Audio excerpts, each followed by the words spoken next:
সন্দেহ করা, কারণে অকারণে আমার সাথে মিসবিহেভ করা না তোমার ব্যাড হ্যাবিট হয়ে দাঁড়িয়েছে। আমি কারণে অকারণে মিসবিহেভ করি? তুমি কিছু করো না। তোমার বস কেন কারণে অকারণে তোমাকে রাত করে বাসায় নিয়ে যায়? কেন তোমাকে কারণ ছাড়া দামি গিফট দেয়, অ্যাডভান্স বেতন দেয়? কেন বলো? সে জানে না তোমার হাজবেন্ড আছে? তোমার হাজবেন্ড এগুলো পছন্দ করতে নাও পারে, সে জানে না? অবশ্য বসের কি দোষ? তুমি তো এগুলোই পছন্দ করো, তোমার তো তার সঙ্গে এগুলো করতে ভালো লাগে, তাহলে আমাকে কি দরকার বলো? হ্যাঁ চাই, কে না ভালো থাকতে চায়? আমিও ভালো থাকতে চাই।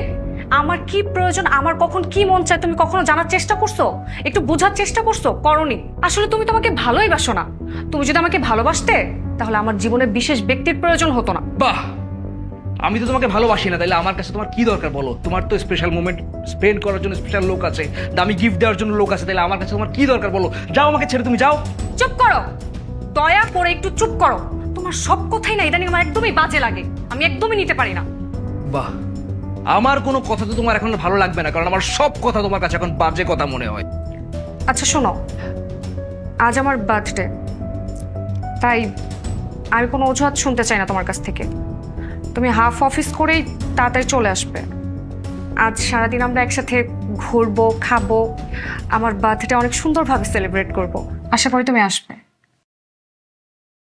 তুমি আর আগের মতো নেই স্নেহা, তুমি অনেক বদলে গেছো, কিন্তু বিশ্বাস করো আমি এখনো তোমাকে আগের মতো ভালোবাসি।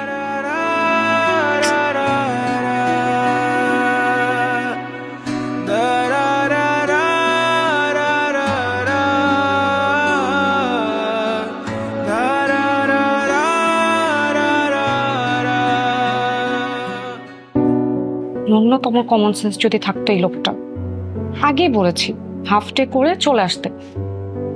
এখনো কোনো খবর নেই। সে কখন থেকে রেস্টুরেন্টে বসে আছে, অপেক্ষা করছে, ফোনটাও ধরছে না।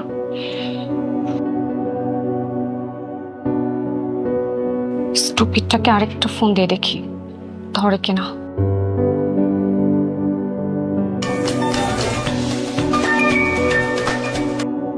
হ্যালো, কোথায় তুমি? সে কখন থেকে আমি তোমাকে ফোন করে যাচ্ছি, ফোন কেন রিসিভ করছো না? আরে আমি বসের সঙ্গে একটা মিটিং এ ছিলাম, ফোন ধরবো কিভাবে? মিটিং এ ফোন ধরা যায়? Hello hello.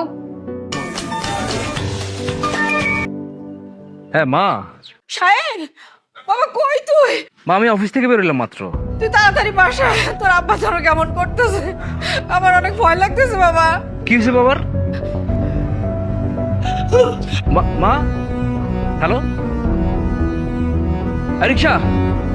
ন্যূনতম কমন সেন্স যদি থাকতো এই লোকটা, আজকে বলেছে হাফ ডে অফিস করে চলে আসতে।